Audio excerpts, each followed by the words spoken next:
સ્વરાજની ચૂંટણી માટે કોંગ્રેસ એક્શનમાં છે। ચૂંટણી જાહેર થતાં જ કોંગ્રેસ પ્રભારી આવશે ગુજરાત કોંગ્રેસના પ્રભારી મુકુલ વાસનિક અમદાવાદ આવશે।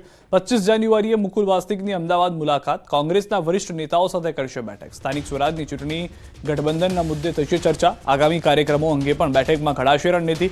કોંગ્રેસ સ્થાનિક કક્ષાએ જય બાપુ, જય ભીમ અને જય સંવિધાન સંમેલન કરશે। સ્થાનિક કક્ષાના મુદ્દાઓ લોકો સુધી લઈ જશે। કોંગ્રેસ ઉમેદવાર પસંદગી પ્રક્રિયા અંગે પણ બેઠકમાં થશે ચર્ચા। હાલ ગઠબંધન મામલે કોંગ્રેસની કોઈ સ્પષ્ટ નિર્ણય ના હોવાની વાત। ચોંકાવનારી ઘટના, 1 વર્ષની બહેનની 13 વર્ષના ભાઈએ હત્યા કરી નાખતા ખળભળાટ મચી ગયો છે। ઓશિકાથી મોઢું અને ગળું દબાવીને હત્યા કરતા સુરતના નાનપુરામાં આ ઘટના ઘટી હોવાની જાણકારી છે। પરિવારે પૂછપરછ કરતા ભાઈએ ગુસ્સામાં બહેનની હત્યા કર્યાની કબૂલાત કરી। તબીબે બાળકીનું મોત ગૂંગળામણના કારણે થયું હોવાનો રિપોર્ટ આપતા પોલીસ પણ ચોંકી ગઈ હતી। હત્યારો 1 વર્ષ પહેલા મુંબઈથી સુરત માસીના ઘરે આવ્યો હતો। 1 વર્ષીય દીકરી રડારડ કરતી હોવાથી માસિયાઈ ભાઈ કંટાળી ગયો હતો અને આ ઘટનાને અંજામ આપ્યો। तो वो उसकी मासी का बेटा जो है 13 साल का है, वो घर पे था और बच्ची बहुत रो रही थी। उसने चुप कराने का प्रयास किया, जब चुप नहीं हुई तो गला दबा के चुप कर दिया। वो उससे बच्चे में इस बात की समझ नहीं थी कि गला दबाने से डेथ हो सकती है, तो उसने ये इस तरह का क्राइम उससे हो गया। વ્યાજખોરના ત્રાસથી યુવકની આત્મહત્યા, સુરતના સલાબતપુરા વિસ્તારની ઘટના। વ્યાજખોર ધમકી આપતો હોવાનો આક્ષેપ, પરિવાર દ્વારા વ્યાજખોર પર લગાવવામાં આવ્યા આક્ષેપો। કંટાળીને યુવકે આત્મહત્યા કરી તેવું પરિવારજનોનું કહેવું છે। સલાબતપુરા પોલીસે આ બાબતે વધુ તપાસ શરૂ કરી છે। કાંડ વિવાદનો મામલો, 3 આરોપીઓને હાઈકોર્ટે આપ્યા છે જામીન। આરોપી મનીષ વગાસિયા, અશોક માંગરોળિયાના જામીન મંજૂર। આરોપી જીતુ ખાતરાને પણ હાઈકોર્ટે જામીન આપ્યા હોવાની જાણકારી મળી રહી છે। તો અમરેલી લેટર કાંડમાં જે વિવાદ થયો હતો, હવે જે આરોપીઓ છે તેઓને પણ જામીન મળ્યા હોવાની જાણકારી છે, જેમાં મનીષ વગાસિયા, અશોક માંગરોળિયાનું પણ નામ છે કે જેઓને પણ જામીન મળી ચૂક્યા છે। આરોપી જીતુ ખાતરાને પણ હાઈકોર્ટે જામીન આપ્યા હતા। તો હાઈકોર્ટમાં જે અરજી કરવામાં આવી હતી, પાયલ ગોટીનો જે આખો મામલો ચાલ્યો હતો, તેમાં અન્ય 3 લોકો પણ હતા કે જેઓએ જામીન અરજી તો કરી પરંતુ જામીન મળ્યા ન હતા અને ત્યારબાદ હાઈકોર્ટ પણ તેઓ પહોંચ્યા। હાઈકોર્ટમાંથી હવે તેઓ માટે રાહતના સમાચાર આવી રહ્યા છે। મનીષ વગાસિયા, અશોક માંગરોળિયાના જામીન મંજૂર થઈ ચૂક્યા છે। જે આખો પત્રકાંડ થયો, જે લેટર કાંડ થયો કે જેમાં પાયલ ગોટી પાટીદાર દીકરીનું પણ નામ આવ્યું હતું, આ તમામ લોકોમાંથી કેટલાક લોકો એવા હતા કે જેઓને ખ્યાલ પણ ન હતો કે સમગ્ર ઘટના શું ઘટી ગઈ। સામૂહિક દુષ્કર્મ કાંડ મામલે મોટો ચુકાદો। નલિયા સામૂહિક દુષ્કર્મ કાંડ મામલે 2017ના ચકચારી કેસમાં ભુજ સેશન્સ કોર્ટનો ચુકાદો। તમામ 8 આરોપી નિર્દોષ જાહેર। ટ્રાયલ માટે રાજ્ય સરકારે ખાસ સરકારી વકીલની પણ નિમણૂક કરેલી। મહત્વની સાક્ષી એવી ફરિયાદી યુવતી જ પાછળથી હોસ્ટાઇલ થઈ હતી। શંકાનો લાભ મળતા આરોપી નિર્દોષ। પટેલની મોટી આગાહી, ગુજરાતમાં ઠંડીનો દેખાશે ચમકારો। ઉત્તર ગુજરાતમાં ઠંડીનો ચમકારો વધશે। સૌરાષ્ટ્ર કચ્છમાં કાતિલ ઠંડી પડશે। કચ્છના ભાગોમાં 10 ડિગ્રી તાપમાન થઈ શકે છે। ઉત્તર ગુજરાતના ભાગોમાં લગભગ તારીખ 27 સુધીમાં લઘુત્તમ તાપમાન લગભગ 12 ડિગ્રી સેલ્સિયસ કે ઓછું થવાની શક્યતા રહેશે। પંચમહાલના ભાગોમાં પણ 12 ડિગ્રી કે ઓછું થવાની શક્યતા રહેશે। કચ્છના ભાગમાં 10 ડિગ્રી આસપાસ રહેવાની શક્યતા રહેશે। રાજકોટના ભાગમાં પણ 12-13 ડિગ્રી સેલ્સિયસથી ઓછું થવાની શક્યતા રહેશે। જૂનાગઢના ભાગોમાં પણ 12-13 ડિગ્રી સેલ્સિયસથી ન્યૂનતમ તાપમાન ઓછું થવાની શક્યતા રહેશે। અને જામનગરમાં કંઈ ઠંડી રહેશે, અહેસાસ થશે। અને લગભગ વલસાડના ભાગોમાં કંઈ ઠંડીનો અહેસાસ થશે। મધ્ય ગુજરાતના ભાગોમાં લઘુત્તમ તાપમાન 16 ડિગ્રીની આસપાસ રહેવાની શક્યતા રહેશે।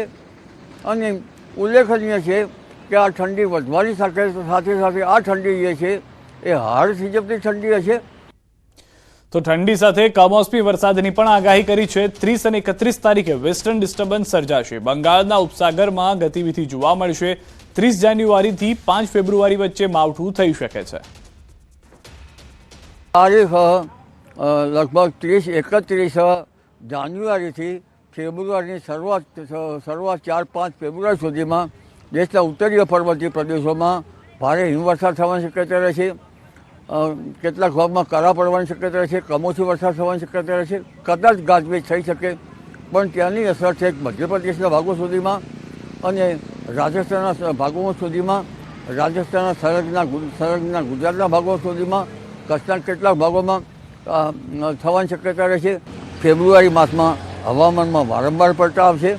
લા નીનોની અસરના કારણે ફેબ્રુઆરીની પહેલાં 15મી તારીખ સુધીમાં ત્યાંની અસરો વધારે થવાની શક્યતા છે અને ફેબ્રુઆરીમાં જે છાંટા સાથે ઠંડા પવનો પણ ફૂંકાશે એટલે 15 તારીખ સુધીના જે દિવસો છે એમાં વારંવાર હવામાનમાં પલટા આવવાની શક્યતા રહેશે.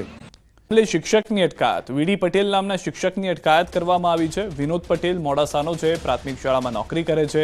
1300 લોકો જોડેથી 17 કરોડનું રોકાણ કરાવ્યું હતું. 1 કરોડથી વધુની રકમનું કમિશન મેળવ્યું હતું. જૂના એજન્ટોમાંથી આ મહત્વનું એજન્ટ છે. શિક્ષકે એજન્ટ તરીકે કામ કર્યું હોવાના ફોટા અગાઉ વાયરલ થયા હતા. મર્સિડીઝ કાર સાથે ભૂપેન્દ્ર ઝાલા અને વીડી પટેલના ફોટા વાયરલ થયા હતા. विनोद पटेल करके है, तो ये विनोद पटेल जो है ये मोडासा में के हैं और ये जो है जो प्राथमिक शाला है उसमें एक शिक्षक हैं. तो इनको कल हमने पूछताछ के लिए जो है बुलाया था और उसके बाद इनको जो है अरेस्ट किया गया है. तो इनका रोल ये है कि मतलब सबसे बड़े एजेंट में से एक है वीजेड वाले केस में. तो इन्होंने लगभग 70 करोड़ जैसा जो है वो मतलब 70 करोड़ रुपया जो है वो मतलब इन्वेस्ट करवाया था इस स्कीम में.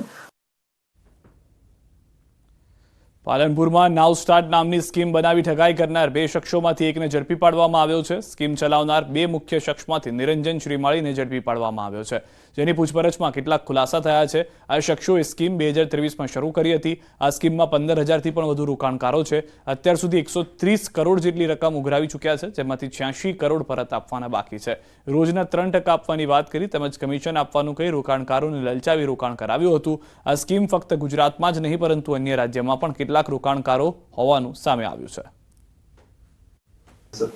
इसमें देखिए क्योंकि अभी ये लेट नाइट ही हमने इसको अरेस्ट किया, तो अभी बहुत प्राइमरी स्टेज है, तो इसमें बहुत ज़्यादा पूछपरछ अभी नहीं हुई है. तो रिमांड की प्रोसेस हम जो है वो करेंगे. तो उसका मेनली ग्राउंड यही रहेगा कि इसने वो जो पैसा जो लिया है वो कितने लोगों से लिया है, क्या उसका इसने दस्तावेज तैयार किए थे, उसके बाद कहाँ उसने जो है प्रॉपर्टी ली है, क्रिप्टो में लगाया है कि कहाँ लगाया. तो वो सारी चीजें जो हैं अभी तपास में आगे आएंगी. અમિત શાહ ગુજરાતની મુલાકાતે. અમિત શાહના હસ્તે અમદાવાદની વિકાસ કાર્યોની ભેટ. ડી કેબિન ખાતે LC241 અંડરપાસના લોકાર્પણ માટે પહોંચ્યા છે અમિત શાહ. એએમસી અને રેલવે વિભાગના સંયુક્ત ઉપક્રમે નિર્માણ પામ્યો છે અંડરપાસ. 13 કરોડના ખર્ચે નિર્મિત અંડરપાસનું અમિત શાહના હસ્તે લોકાર્પણ. તો દ્રશ્યો પણ આપ જોઈ રહ્યા છો. જે સ્થાનિક જનતા છે તેઓ માટે પણ આ મહત્વનો આખો અંડરપાસ જે છે તે બની જશે. મેયર સાથે મુલાકાત કરતા, સ્થાનિક નેતાઓ સાથે મુલાકાત કરતા પણ અમિત શાહ જોવા મળ્યા હતા. સૌથી વધારે મહત્વની વાત એ છે કે અમિત શાહના હસ્તે આજે વિકાસ કાર્યોની ભેટ જે આપવામાં આવી રહી છે તેનાથી અંદાજિત લાખો લોકોને ફાયદો થવા જઈ રહ્યો છે. સી પરમારે સ્થાનિક સ્વરાજની ચૂંટણીની જાહેરાતને આવકારી છે. જયરાજસિંહે કોંગ્રેસ નેતા અમિત ચાવડાના આક્ષેપોને લઈને પ્રહાર કર્યા. સાથે જ ભાજપ ચૂંટણી માટે તૈયાર હોવાનું નિવેદન આપ્યું. મોટાભાગની ચૂંટણી છે એ નગરપાલિકાની, એટલે થોડીક સેમી અર્બન અથવા તો ટાઉનમાં કહી શકાય એ પ્રકારની ચૂંટણીઓ છે. એટલે નગરપાલિકાની ચૂંટણીની અંદર નગરપાલિકાના પ્રશ્નો, શહેરી વિકાસના પ્રશ્નો, આ બધા જેટલા કામો છે કરવાના થતા કામો, કરેલા કામો અને બાકીના કામો, એ ત્રણેનો સુભગ સમન્વય કરી અને ફરીથી ભારતીય જનતા પાર્ટી ચૂંટણીના મેદાનમાં ઝંપલાવવાની છે. ધારાસભ્ય આનંદ પટેલનું મહત્વનું નિવેદન. કોંગ્રેસ અને આપ સ્થાનિક સ્વરાજની ચૂંટણીઓ સાથે મળીને લડી શકે છે. દિલ્હીમાં સામસામે પરંતુ વલસાડમાં હમ સાથ સાથે. વલસાડ જિલ્લાની 3 નગરપાલિકાઓની ચૂંટણી જોડે લડી શકે છે. ચૂંટણીને લઈને રાજકીય દાવપેચ શરૂ થયા છે. અલગ અલગ લડે તો બંનેને નુકસાન, તેવું આનંદ પટેલનું નિવેદન છે. કોંગ્રેસ અને આમ આદમી પાર્ટી સાથે મળી ચૂંટણી લડવા ચાલી રહી છે ચર્ચા, તેવું પણ આનંદ પટેલે જણાવ્યું છે. આમ આદમી પાર્ટી સાથે પણ અમારી વાતચીત ચાલુ છે. અમે સાથે રહીને ચૂંટણી લડીશું, કારણ કે આમ આદમી પાર્ટી અને કોંગ્રેસ વિરોધમાં લડશે, ત્રિપાંખીયો જંગ થશે તો બંનેને નુકસાન થશે. એટલે અમારા ઉપલા જે પણ નેતાઓ છે એમના દ્વારા એમની સાથે વાતચીત ચાલુ છે. રણનીતિ રહેશે કે બંને આમ આદમી પાર્ટી અને કોંગ્રેસ સાથે મળીને લડે એવી રણનીતિ રહેશે. વલસાડના ઉમરગામમાં સ્થાનિક પ્રશ્નોને લઈને જંગી રેલી યોજાઈ. વાંસદાના ધારાસભ્ય આનંદ પટેલ, જિલ્લા કોંગ્રેસ પ્રમુખ દિનેશ પટેલ અને આદિવાસી સમાજના આગેવાનો મોટી સંખ્યામાં રેલીમાં જોડાયા હતા. વિસ્તારમાં કંપનીઓનું પ્રદૂષણ, ઔદ્યોગિક ક્ષેત્રે કામદારોનું શોષણ, સરકારી કચેરીમાં લોકોને પડતી હાલાકી સહિત અનેક સમસ્યાઓની ફરિયાદ ઉઠી છે. સ્થાનિકોએ આ અંગે વિભાગમાં રજૂઆત કર્યા છતાં પ્રશ્નનું નિરાકરણ નહીં આવતા વિરોધ સ્વરૂપે રેલી યોજાઈ હતી. સ્થાનિકોએ પડતર માંગોને લઈને મામલતદારને આવેદન આપ્યું. આગામી સમયમાં સમસ્યાઓનું સમાધાન નહીં થાય ઉગ્ર આંદોલનની ચીમકી ઉચ્ચારાઈ. અહીંની કંપનીઓ પ્રદૂષણ ઓકે છે, અહીંના ભૂગર્ભના જળ લાલ થઈ ગયા છે.